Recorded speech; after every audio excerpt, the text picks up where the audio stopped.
엿볼 수 있는 소중한 시간이었는데요. 좋은 강연 다시 한번 감사드리겠습니다. 또 마지막 강연만 저희가 앞두고 있죠. 마지막 강연자분 소개해드리겠습니다.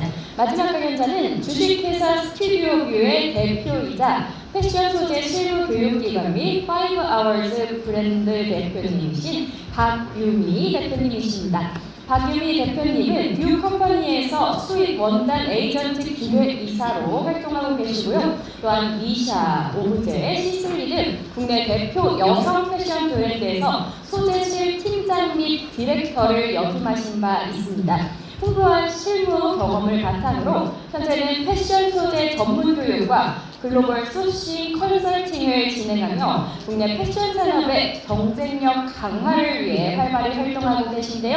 자, 그럼 큰 박수로 박유미 대표님을 모셔보도록 하겠습니다.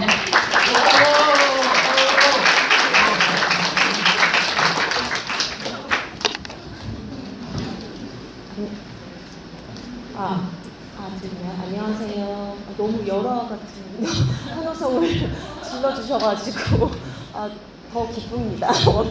힘을 받네요. 네, 안녕하세요. 소개를 좀 엄청 길게 해주셔가지고 너무 감사한데 제가 또 별도로 뭐 소개할 거는 아닌 것 같고 저는 이제 오늘 주제 자체가 글로벌 패션과 관련된 주제이고 그 중에서도 저는 이제 소재 관련해서 여러분들하고 조금 더 가까운, 현재와 조금 더 가까운 이야기들을 오늘 좀 나눠보고자 합니다. 그래서 앞에서 얘기하신 것처럼 저는 오랫동안 패션 업계에서 근무를 한 20년간 소재 부문에서 해왔고 현재는 이제 이런 소재의 어떤 경력을 살려서 수입 원단을 이제 국내에 이제 판매를 한다든지 혹은 또 이렇게 소재와 관련된 어떤 실무 교육을 진행하면서 다른 분들과 소통을 하고 있는 업무를 현재는 하고 있습니다. 그래서 오늘은요 제가 나누고 싶은 여러분들과의 그 스토리 주제를 K-패션을 위한 글로벌 소싱 인사이트라고 잡아봤는데 좀 어렵죠.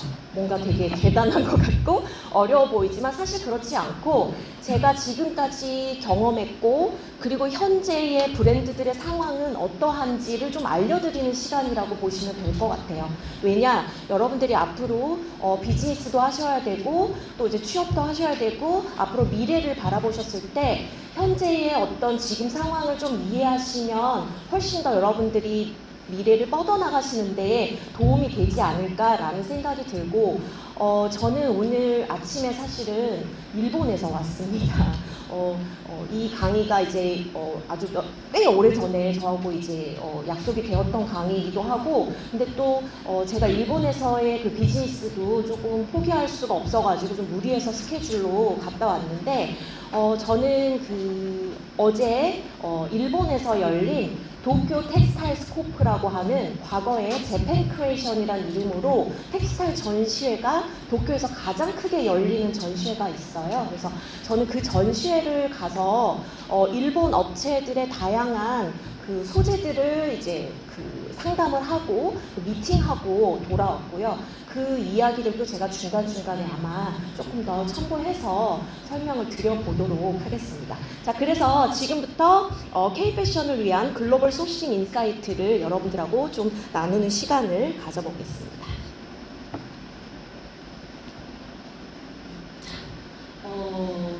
네 가지로 지금 조금 나눠봤는데요. 첫 번째는 K-패션의 글로벌 포지션의 변화라는 주제입니다. 현재의 어떤 우리의 그 모습들을 조금 알고 계셔야 우리가 앞으로 미래에 어떤 방향으로 나아가야 할지가 좀 더 보인다라는 생각에서 K-패션뿐만 아니라 텍스타일, 제가 일본에 갔다 왔더니 텍스타일이라고 말이 나오네요. 그래서 텍스타일의 현재도 알아볼 수 있는 시간일 것 같고요. 그리고 두 번째로는 국내뿐만 아니라 해외에서 글로벌 소싱, 특히 소재를 어떤 식으로 소싱을 하고 있는지에 대한 부분을 좀 설명을 드리고자 합니다. 이게 굉장히 지금 한국 패션이 어려운 시기이기 때문에 이런 부분에 대해서 잘 기억하시고 여러분들이 귀 담아두시면 나중에 이제 여러분들이 졸업 후에 취업을 하시거나 업무를 하실 때도 굉장히 도움되는 부분이라고 생각이 들고요. 그다음에 세 번째로는 패션 브랜드들의 소재 기획이 지금 굉장히 변화하고 있다. 이런 부분입니다. 아주 현실적인 얘기들을 제가 아마 해드리게 될 것 같습니다. 그러면 이러한 현실과 상황이 이러하니 앞으로 어떻게 진행이 될 건지에 대한 어떤 우리가 장래를 조금 더 보완하는 방법이 필요하다라고 생각이 드는데, 그런 부분을 위한 미래 소싱을, 그러니까 미래를 위한 우리가 어떤 소재를 소싱을 해야 될지 전략 포인트에 대해서 마지막으로 전달을 해보고자 합니다. 자, 첫 번째, K-패션의 글로벌 포지션의 변화입니다. 미용과 오해니까. 자, 첫 번째, K-패션의 글로벌 포지션의 변화입니다. 여러분들 지금 뭐 TV 보면 난리가 났죠. 뭐 이거 보신 분 계세요? K-팝 대망헌터스. 골든 뭐죠? 노래 정말 너무 많이 듣지 않았나요? 저도 이수지 버전을 참 많이 들었던 것 같은데, 지금 K-팝 그리고 K-뷰티까지 최근에 그 K-뷰티 그 컨테스트 경쟁 프로그램도 하고 있는 걸로 알고 있는데, 그 한국의 지금 K-팝과 K-뷰티는 어마어마한 성장을 하고 있습니다. 그리고 그 오사카에 있는 한큐, 우메다에도 템버린즈 들어가 있고요. 그리고 최근에 제가 성수동에 노예하우스 가보니까 와, 외국 분들이 얼마나 이렇게 다 거기에 몰려 계시는지 깜짝 놀랐어요. 그래서 뭐 이런 부분들이 한국의 위상을 지금 엄청 살려주고 있는 그런 상황이죠. 그럼 현재 그 K-패션은 어떠할까요? 자, 여기서 아시는 브랜드 많이 있으시죠?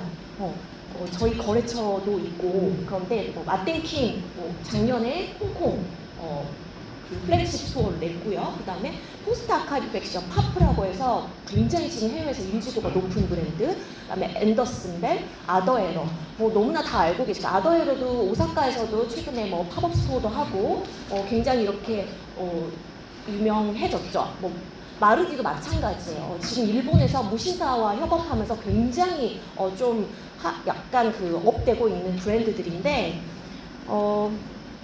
이렇게 뭔가 성장이 굉장히 올라가고 있는 좀 젊은 층들을 타겟하는 브랜드도 있는 반면 조금 더 어려운 브랜드도 있기 때문에 이 내용을 한번 정리를 해봤습니다.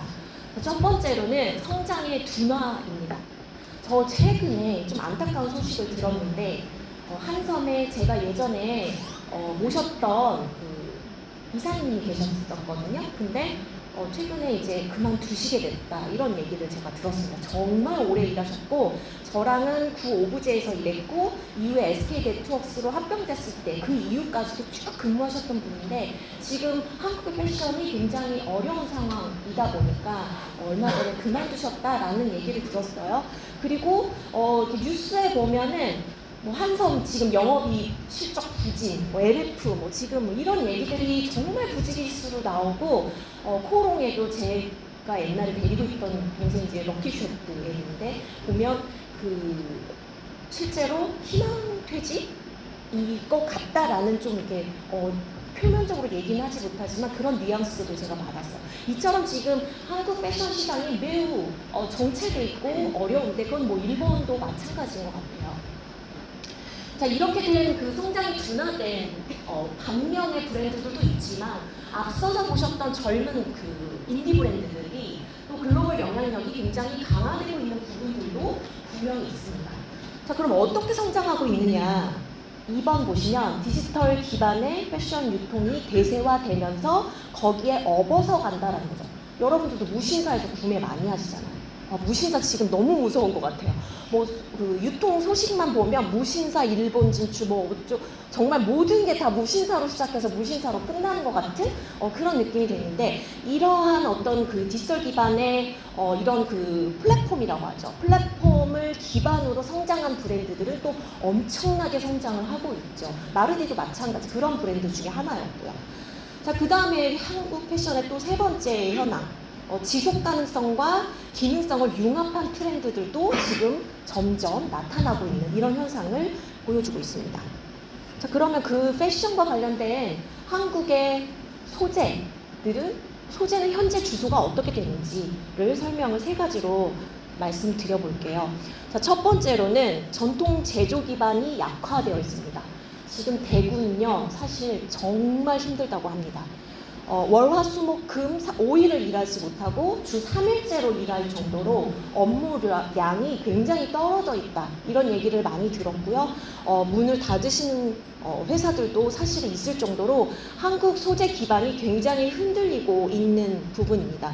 왜냐하면 이런 소재들을 소싱 자체를 한국에서 하지 않고 아웃소싱, 해외에서 가져오는 경우가 지금 너무 많습니다. 사실 앞에서 보셨던 마땡킹이나 마르티도 다 해외 소싱이에요. 어떻게 보면 한국 소재를 그다지 많이 사용하지 않는 그런 브랜드들이 라이징 하다 보니까 한국의 원단 시장들이 더 어려워지고 있는 게 현실입니다.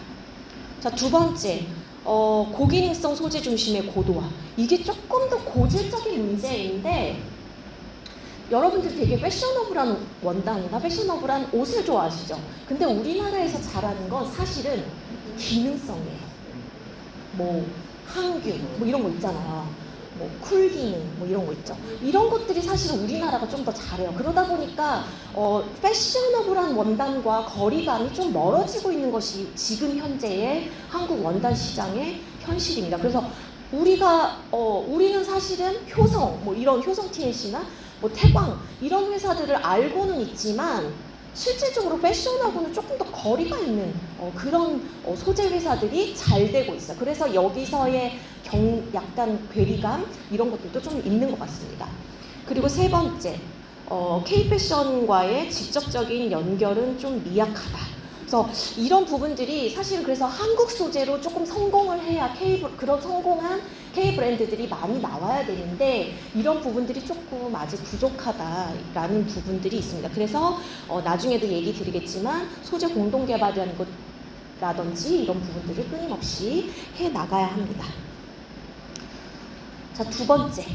자, 그리고 한국의 얘기를 잠깐 K-텍스타일과 K-패션에 대해서 얘기를 드렸는데 두 번째로는 소재 부분에서 글로벌 소싱 트렌드는 어떻게 되는지 국내와 해외 사례를 좀 설명을 드려보도록 하겠습니다. 가장 큰 트렌드는 니어쇼어링입니다. 혹시 이런 말 들어보셨나요? 니어쇼어링, 온쇼어링 조금 어려운 얘기일 수도 있는데 가까운 지역에서 소싱을 받는다. 이렇게 생각하시면 될 것 같아요. 그래서 대두된 소재는 중국 소재입니다. 저도 사실은 일본 소재를 수입을 오랫동안 하고 있었던 일을 했는데 지난 여름부터 중국 원단도 현재 소싱을 하기 시작했습니다. 이게 왜냐하면 그 마켓 자체가 굉장히 변화를 하고 있고 약간 저렴한 원단에 대한 니즈가 있기 때문에 일본 소재뿐만 아니라 좀 다양한 중국 소재를 소싱을 하기 시작했다는 것이 굉장히 사실은 현실적인 이야기인 것 같습니다.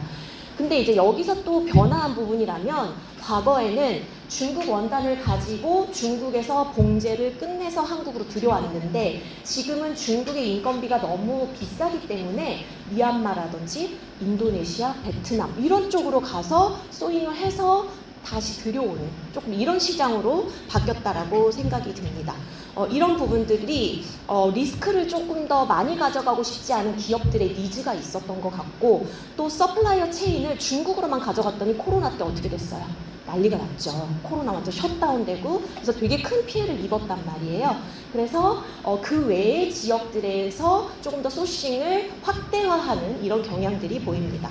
그리고 노동비용, 아까 뭐 중국 비용 얘기했는데 노동비용이라든지 물류비 뭐 이런 것들에 대한 어떤 밸런스 그리고 지속 가능성 이런 부분들을 추구하기 위해서 니어쇼어링을 하고 있는 상황인데 또한 여기에서 조금 더 하나 중요한 부분이 있어요. 여기 마지막에 조금 보이실지 모르는데 굵은 글씨인데 점점 브랜드들은 다품종 소량 생산에 집중하고 있습니다. 예전처럼 몇 개 안 만들고 많이 만들어서 가져갔다가는 큰 다치는 시기가 왔어요. 재고가 무서운 거죠. 어떻게 보면. 그래서 그런 부분들에 대한 리스크를 줄이기 위해서 많이 다양한 아이템을 만들고 그 다음에 소량을 만들고 스팟으로 이렇게 리오더를 진행하는 그런 상황입니다. 그러다 보니까 니오쇼어링과 멀티쇼어링이 사실은 좀 공존하는 상황이라고 보시면 될 것 같습니다. 자, 두 번째로 글로벌 텍스타일 시장의 현황, 유럽과 일본 수입 원단을 살펴보면 우리가 이제 왜 한국 원단이 저렇게 힘들어졌을까라는 부분을 좀 알게 될 것 같은데요. 저는 정말 현업에 있을 때 거의 대부분 거래했던 업체들입니다. 이쪽은 이제 유럽 업체들이고, 여러분들도 고가 브랜드에 가신다면 다 거래를 하신 원단 회사들이에요. 보면 뭐 콜롬보, 피아센자, 그 위체리, 렌키, 마르조토, 제니어, 정말 유명한 유럽 회사들이고, 또 일본에도 정말 유수한 회사들이 많이 있습니다. 지금 보시면 다키사다 나고야, 스타일렌, 쉬바야, 사사키, 오사카 베이스에 굉장히 많은 회사들이랑 제가 이제 거래를 하고 있고, 오른쪽에 있는 회사는 다 저희 회사에서 거래하고 있는 그런 이제 관련 회사들이고, 제가 어제 그 도쿄 텍스타일 스코프에서도 미팅을 했던 업체 리스트들과도 좀 겹치는 부분도 있는 것 같아요.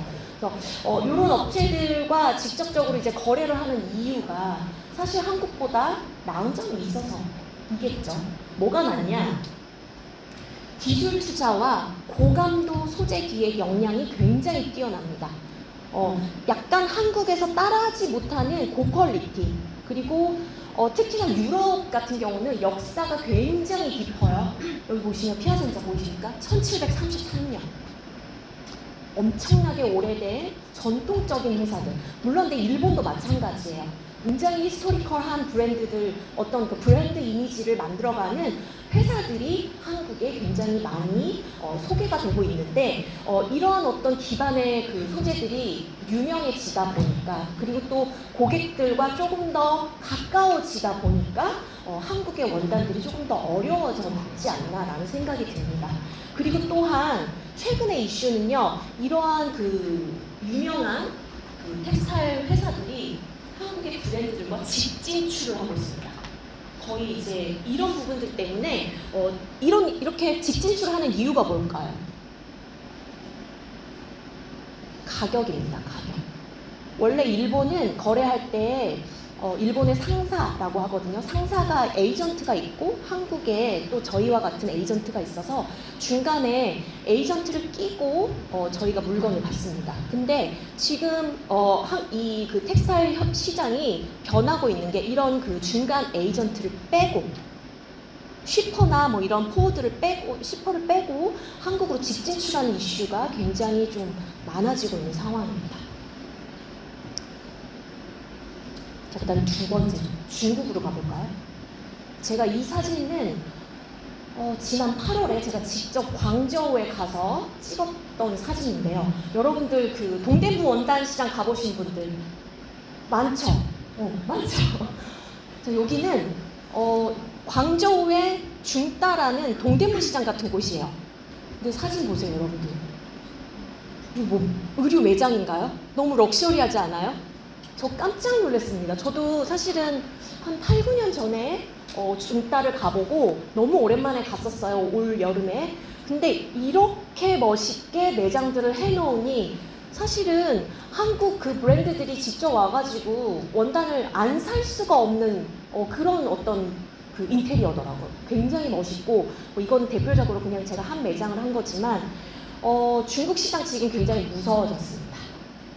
과거에 제가 7, 8년 전에 제가 시슬리라는 브랜드 있을 때 상해, 광저우 이런 데 많이 다녔거든요. 그때 보던 모습과 완전히 달라졌어요. 정말 퀄리티가 좋고, 물론 가격도 그에 비해서 올라간 건 맞습니다.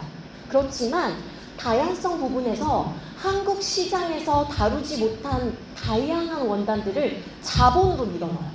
그리고 중요한 건 모두 스탁 베이스입니다. 스탁 베이스. 이게 굉장히 중요한 포인트예요. 지금 대부분의 브랜드들은 선규획이라는 것을 잘 못합니다. 과거에는 제가 이제 미샤나 이런 선규획 브랜드들에 이제 오래 다녔는데, 그런 회사들은 먼저 소재를 기획하고 나중에 디자인하는 이런 시스템이에요. 근데 지금 브랜드들이 되게 어렵다고 했잖아요. 그러다 보니까 선기획보다는 후기획 쪽으로 많이 프로포션이 많이 옮겨가고 있어요. 이런 부분들이 반영되다 보니까 중국 시장이 엄청나게 커지고 있고요. 좀 미안한 얘기지만 지금 동대문 시장 원단의 60, 70%가 사실은 중국 원단이라는 거죠. 이게 현실입니다. 그래서 이런 현실들을 여러분들이 조금 이해하시고요. 사실 저도 중국 원단 시작한 지 얼마 안 됐는데 정말 브랜드들에서 오더를 받고 있습니다. 신기하게도. 그러니까 저도 고가만 팔다가 약간 이런 중국 원단을 팔기 시작한 지가 얼마 안 됐는데 백화점에 입점된 많은 브랜드들이 너무 문의를 많이 주시는 거예요. 아, 이렇게 좀 마켓이 바뀌었구나 라는 생각을 할 수밖에 없는 부분이었습니다. 자, 그러면 근데 우리나라는 어떠한가? 아까도 잠깐 말씀드렸어요. 우리나라에서 유명하다고 하는 소재 회사들이에요. 근데 사실 이 회사들은 굉장히 기능성이 치우쳐 있다는 말이죠. 그래서 근데 기술이 나쁘진 않아요. 우수한데 우리가 패션으로서 쓸 수 있는 그런 어떤 그 소재들에 대한 테이스트를 못 맞춥니다.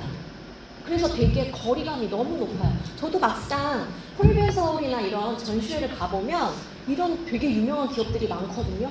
근데 막상 가서 미팅을 해요. 이거 원단 미니멈이 어떻게 됩니까? 3,000야드요. 깜짝 놀라요. 브랜드에서 요새 3,000야드요? 쓰지도 못합니다. 300야드도 힘든 시대예요, 지금 브랜드들은. 그러다 보니까 기술은 굉장히 높지만 리스크하지 않을까, 스탁을 하지 않는 이런 오더 베이스용 원단들은 점점 힘들어지는 겁니다. 대구도 마찬가지예요. 지금 대구의 상황은 스톡 베이스 거의 하지 않아요. 그리고 아까 뭐라 그랬냐면 동대문 종합시장이 한국 원단을 하지 않는다고 말씀드렸어요. 많은 부분을. 자, 그러다 보니까 대구는 더 힘든 겁니다. 점점 오더를 못 받는 이런 상황이 되는 거죠.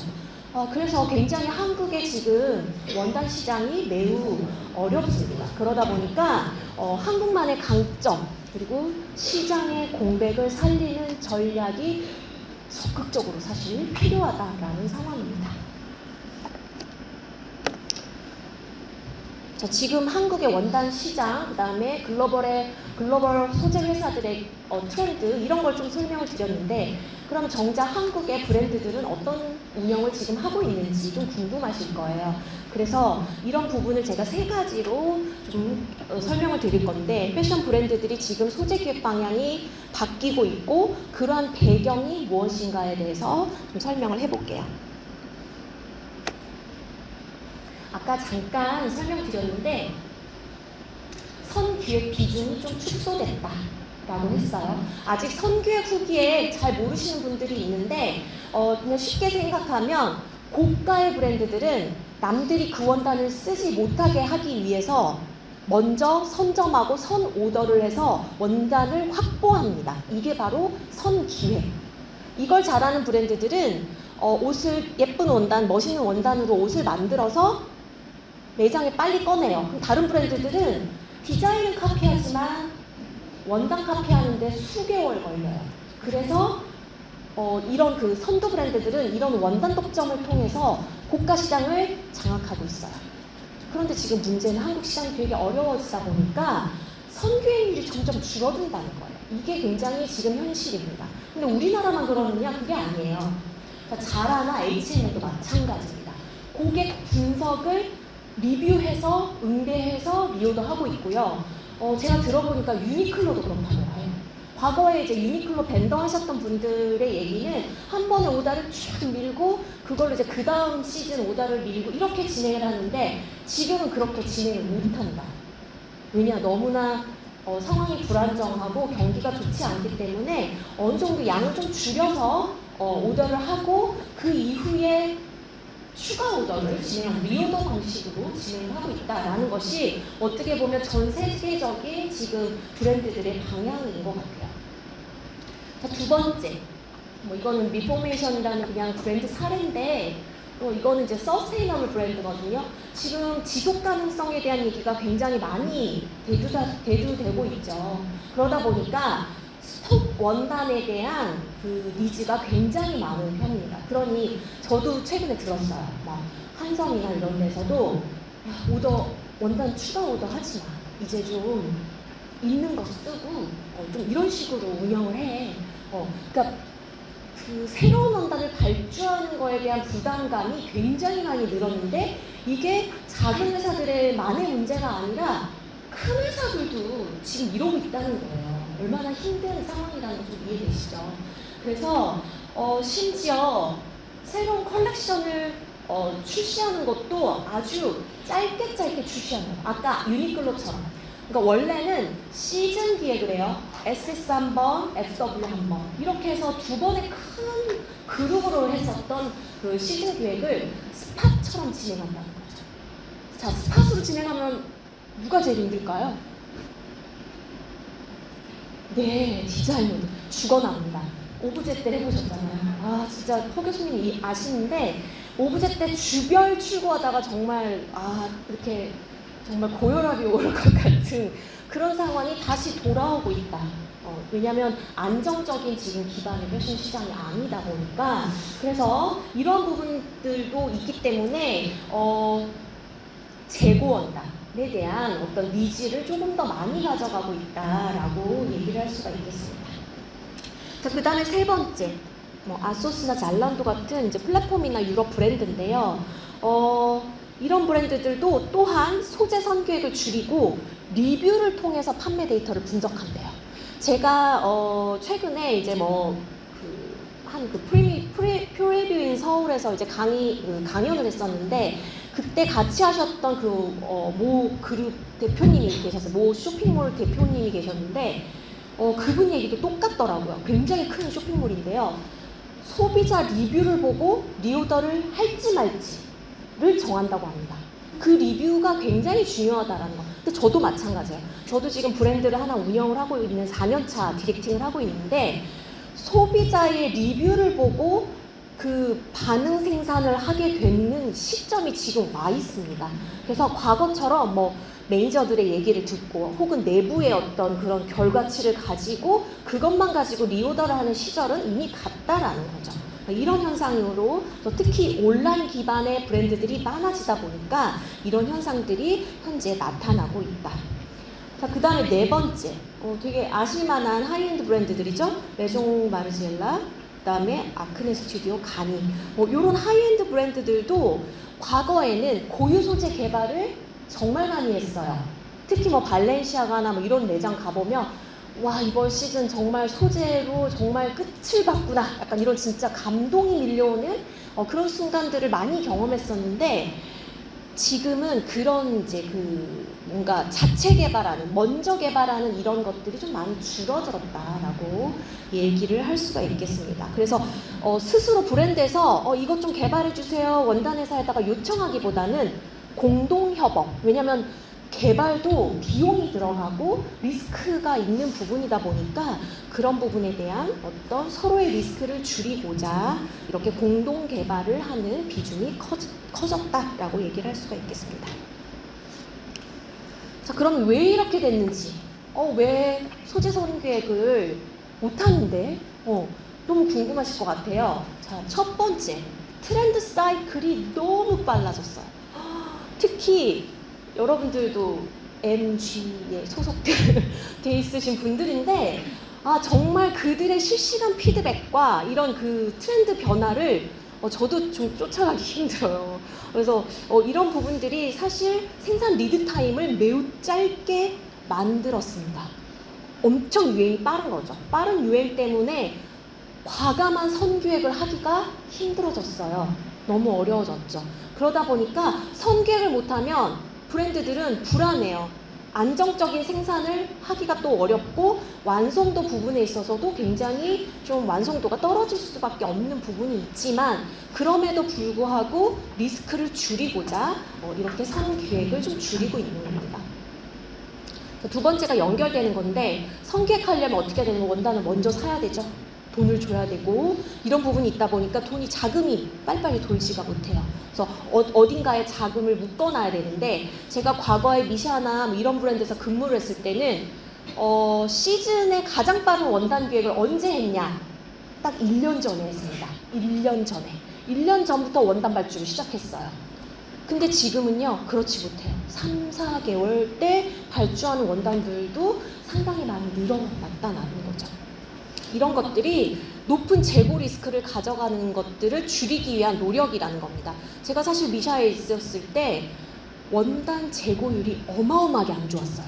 선기획을 많이 할수록 그 뭔가 적중률이 완벽하지는 못하거든요. 신이 아닌 이상. 그래서 이 원단이 유행할 것 같아 라고 해서 선계획을 했는데 그게 뭔가 디자인과도 안 맞고 혹은 유행과 조금 미스가 됐을 경우에 재고의 상황이 남습니다. 이러다 보니 재고에 대한 부담률이 굉장히 컸는데 과거에 회사들이 되게 브랜드들이 운영이 잘 될 때는 그게 부담이 없었어요. 근데 지금은 매우 부담이라는 거죠. 그래서 줄일 수 있는 것들 줄이고 거의 뭐랄까 이 부담을 줄일 수 있는 방법은 모든 걸 찾고 있습니다. 그래서 뭐 예를 들어 뭐 일본 같은 산지 같은 데도 직접 원단 회사들과 직소싱을 하러 산지에 간대서 뭐 오사카, 후쿠이, 나고야를 기후 뭐 이런 지역까지 직접 방문해서 비용을 낮추고자 하는 현지 상담과 현지 발주 이런 것들을 하게 됩니다. 이런 부분들이 굉장히 큰 변화라고 생각이 들어요. 자, 그 다음 세 번째로는 글로벌 생산 환경이 변화되었습니다. 이건 아까 니어쇼링과 멀티쇼링하고 좀 비슷한 얘기인데 생산이 조금 더 유연해져야만 하는 상황이 생겼습니다. 왜냐하면 과거에 선계획할 때는 뭐 어디서든 사실 생산해도 되고 되게 여유가 많았겠죠. 근데 지금은 더 급하게 생산해야 되다 보니까 이런 데에 대한 어떤 부담을 좀 줄여가야 되는 상황이 생길 수밖에 없게 된 거죠. 자, 그 다음에 네 번째로는 브랜드 아이덴티티 소재 중심에서 스타일 중심으로 이동. 이거는 저처럼 소재를 기획한 사람들에게는 굉장히 안타까운 일이에요.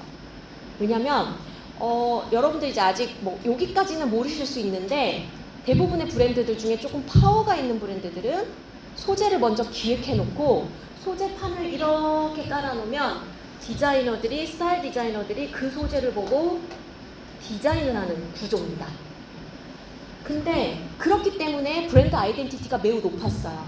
여러분들이 아는 뭐 굉장히 뭐 국내 탑 브랜드들도 대부분 이런 방식으로 일을 해왔습니다. 그런데 지금 다시 과거로 돌아가고 있습니다.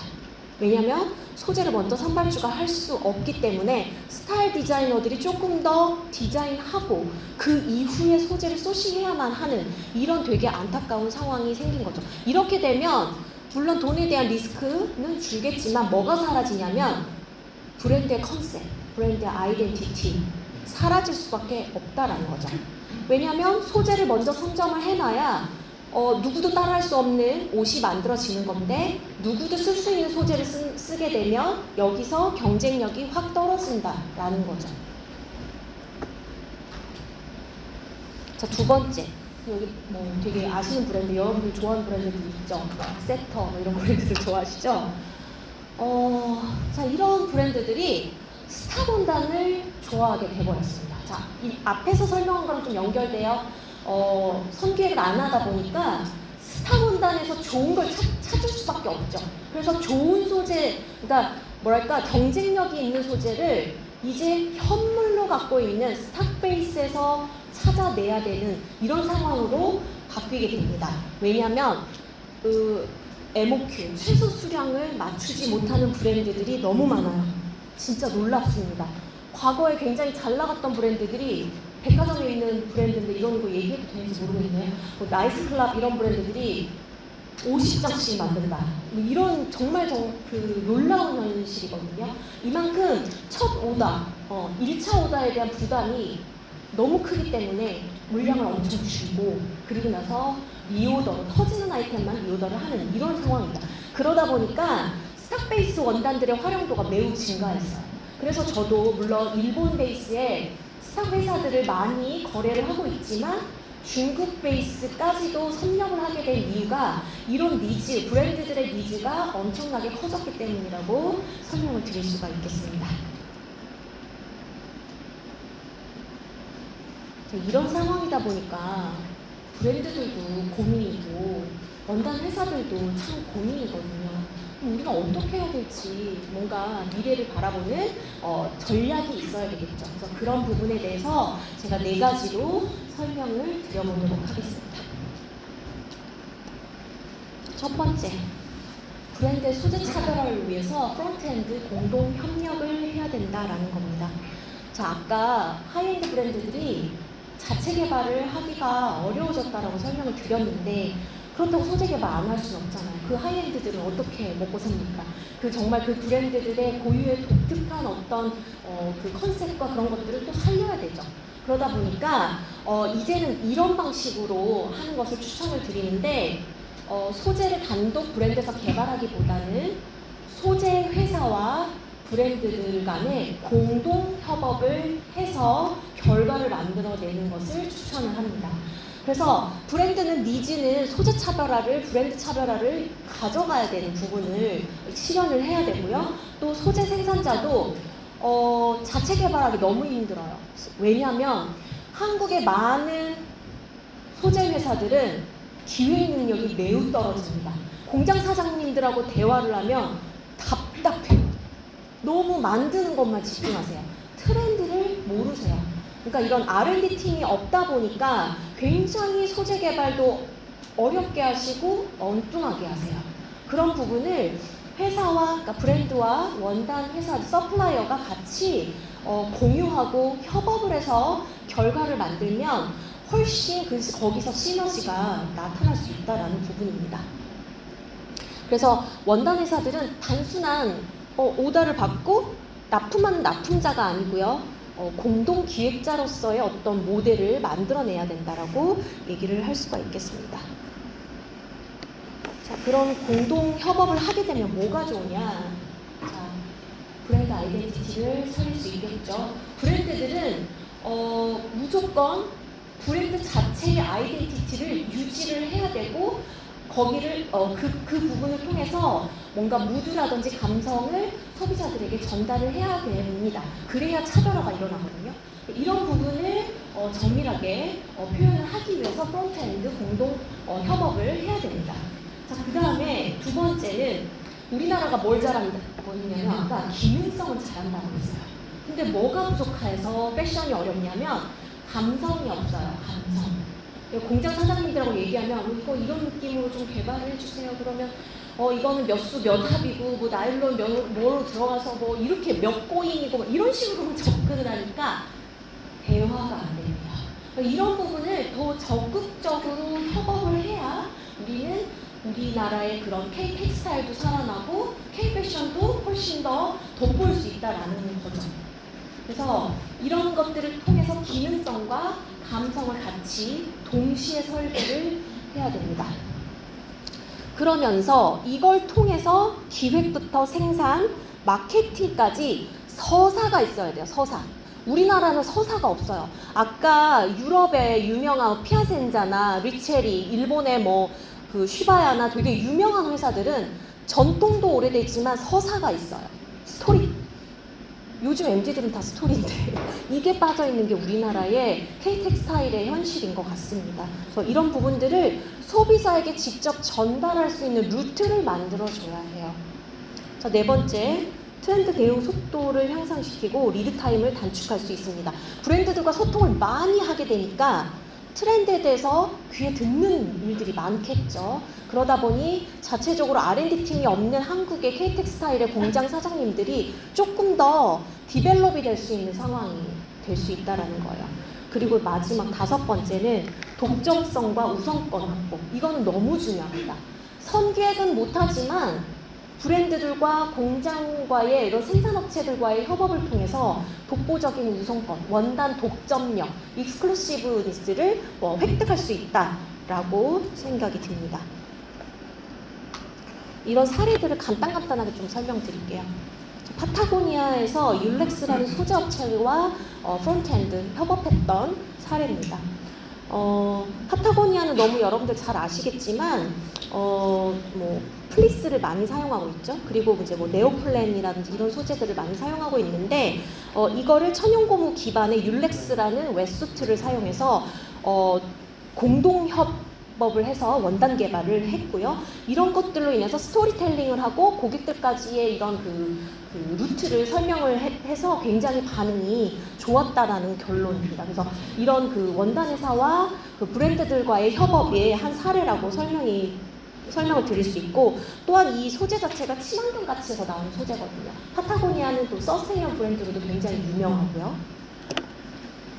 자, 두 번째 스텔라 맥카튼입니다. 스텔라 맥카튼은 20년 이상을 서스테이너블 브랜드로 활동하고 오고 있는 굉장히 유명한 하이엔드 브랜드인데, 이 브랜드가 그 아디다스 바이 스텔라 맥카튼이 하고 있는 거 아시죠? 여기 이 스텔라는 스텔라 맥카튼이 라인뿐만 아니라 아디다스 라인에도 이 서스테이너블한 어떤 그 행동들을 굉장히 많이 실천을 하고 있는데, 여기 그 설명되어 있는 셀룰로스 섬유를 만드는 EVRNU라는 이 소재 회사들과 협업해서 섬유를 개발합니다. 그래서 좀 더 폐섬유를 생분해시키고 그 새로운 셀룰로스를 만드는 이런 협업들로 예쁜 옷을 만들어냅니다. 그러니까 여러분들 생각하시기에 뭔가 지속 가능성 하면 되게 딱딱하고 어렵고 약간 그 피부에 와닿지 않는 이런 것들로 생각을 많이 하시는데, 스텔라 맥카튼이가 그런 부분에 대해서 굉장히 진취적인 활동을 하고 있는 디자이너거든요. 이런 부분들이 한 예가 될 수 있을 것 같고, 또 요거 같은 경우는 스파이벌이라는 회사와 일본 노스페이스 재팬하고 협업한 사례예요. 이것들을 통해서 이 스파이벌이라는 거는 거미줄에서 영감을 받은 바이오 기반의 단백질 섬유 스타트업인데, 이 협업을 일본하고 협업해서 만든 저 문파카라는 아이템을 통해서 또 소비자들에게 이러한 어떤 스토리텔링과 서사를 만들어낸 사례라고 설명을 드릴 수 있겠습니다. 자, 지금까지는 이제 협업 사례고요. 두 번째, 최근에 혹시 여러분들 이런 플랫폼 보신 적 있나요? 스마트온이나 원단고, 텍스브라운드. 요즘 원단 회사들도 아주 열심히 일하는 것 같아요. 원단을 실제로 판매하는 플랫폼입니다. 온라인 플랫폼이에요. 이런 것들이 굉장히 지금 하루가 멀다하게 생겨나고 있어요. 그리고 일본에도 어페럴엑스라고 굉장히 지금 그 일본의 그 원단 그 플랫폼들이 또 있거든요. 한국 지사까지 생겼습니다. 너무 놀라워요. 일본 회사인데 한국에서까지 영업을, 일본 소재를 영업하고 있습니다. 이런 것들이 지금 원단을 어떻게 온라인에서 사? 라는 인식을 깬 어떤 사례라고 설명을 할 수가 있겠는데, 원단 업체와 패션 브랜드를 직접 연결해주는 B2B, B2C 플랫폼입니다. 거기에 무서운 속도로 AI까지 적용하고 있어요. AI. 그래서 뭐 추천, 키워드를 검색합니다. 한번 해보세요. 키워드를 내가 검색하면 AI로 이렇게 검색이 돼서 내가 찾고 싶은 원단들이 쫙 이렇게 나옵니다. 여러분들이 무신사에서 옷 서치하는 거랑 똑같아요. 그래서 나중에 한번 여러분들이 이런 그 소재 플랫폼을 통해서 원단 큐레이션도 경험해 보시면 좋을 것 같고요. 그 다음에 요거는 이제 AI를 활용한 방안 사례인데요. 지난 프리뷰인 서울에서도 보여줬던 업체예요. 라운젠이라고, 라운버드 혹은 라운젠으로 검색하시면 되는데, 저도 실제로 해봤거든요. 시뮬레이션을. 원단을 가지고 이제 모델 컷을 만들어내는 겁니다. 사실 제가 원단을 다루면서 제일 어려운 순간이 뭐냐면, 디자이너들한테 이 원단은 말이야 이런 옷을 만드는 거야 라고 설명할 때가 되게 어려워요. 왜냐면 디자이너들은 가시적으로 이렇게 보이는 것들에 대해서 되게 더 빨리 받아들이지만, 말로 이렇게 설명하는 전문적인 어떤 내용에 대해서 이해를 굉장히 하기 어려워하거든요. 그래서 그런 부분에 있어서 모델 컷, AI 모델 컷으로 보여줄 수 있는 사례입니다. 이런 부분들로 비용도 절감할 수 있고요. 그 다음에 사실 이렇게 컷을 만들려면 모델도 써야 되고 또 디자인도 해야 되고 여러 가지잖아요. 근데 AI를 통해서 이미 이런 것들이 가능하다라는 겁니다. 저도 실제로 지금 미드저니를 활용을 해서 굉장히 저희 그 회사 시스템에다가 많이 활용하고 있거든요. 제가 오늘 사실 요거를 동영상으로 보여드리고 싶었는데, 제가 미드저니를 실제로 작업한 동영상인데 오늘 좀 이게 영상이 안 돼요. 그래서 어디를 보시면 되냐면, 인스타그램을 여셔서 뷰텍스라고 한번 검색해보세요. 뷰텍스에 가시면 이 영상이 제가 실제로 저희 직원하고 AI로 작업을 해가지고 미드저니와 뭐 여러 가지들을 이제 설정을 해서 원단, 저희 회사에서 팔고 있는 원단을 AI 모델로 시뮬레이션 하는 사례입니다. 그래서 이거는 꼭 한번 나중에 찾아보시면 좋겠다라는 생각이 들어요. 이러한 어떤 활용은 어떻게 보면 우리가 이제 원단을 실제로 실물로만 보고 원단을 발주할 것이냐, 그게 아니라 이러한 어떤 이런 AI 활용 도구를 통해서도 원단을 충분히 시뮬레이션 할 수 있다라는 부분입니다.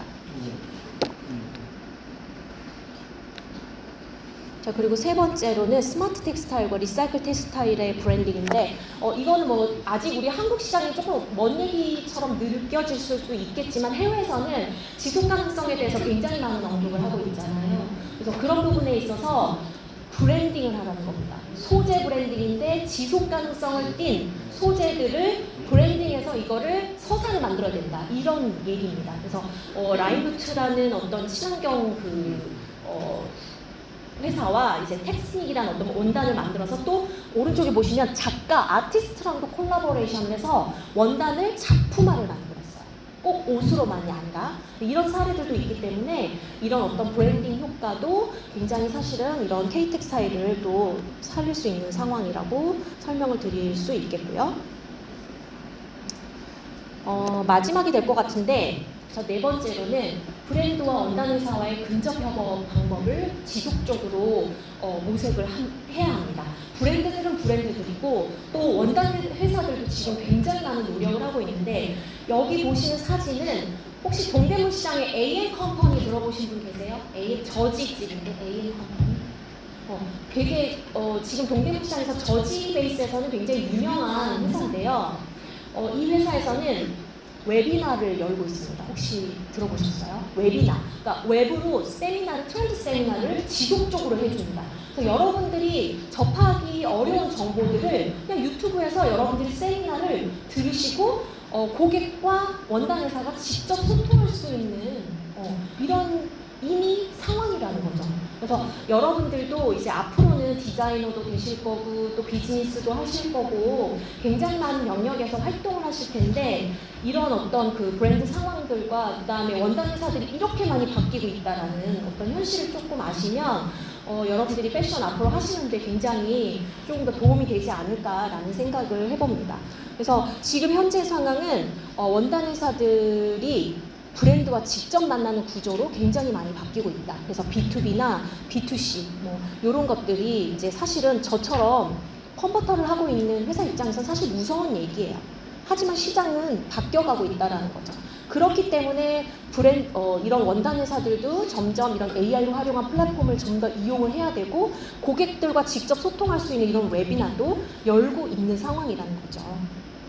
그 이유는 이런 이제 그 원단 회사들이 사실은 이런 트렌드 정보라든지 이런 것들을 만들어내는 어떤 기획 부서가 굉장히 어려웠었거든요. 근데 지금은 이런 그 부서들에 대해서 조금 더 투자도 많이 하고 있고 이런 이제 소비자들 즉 고객층들과 직접 만나기 위한 이러한 노력들을 굉장히 끊임없이 하고 있습니다. 그래서 뭐 특히 또 최근에는 성수동에서 원단 전시회도 꽤 많이 열리거든요. 그래서 여러분들도 직접 찾아보시면 이런 것들을 직접 체험해 보실 수 있는 그런 이제 그 전시회들도 많이 있으실 거고 특히나 뭐 스타일램이나 운이나 슈바야 같은 경우는 한국인을 다 배치했어요. 다 한국 직원들 스텝이 있어요. 그리고 특히나 스타일램 같은 경우는 한국에 아예 지사가 있어요.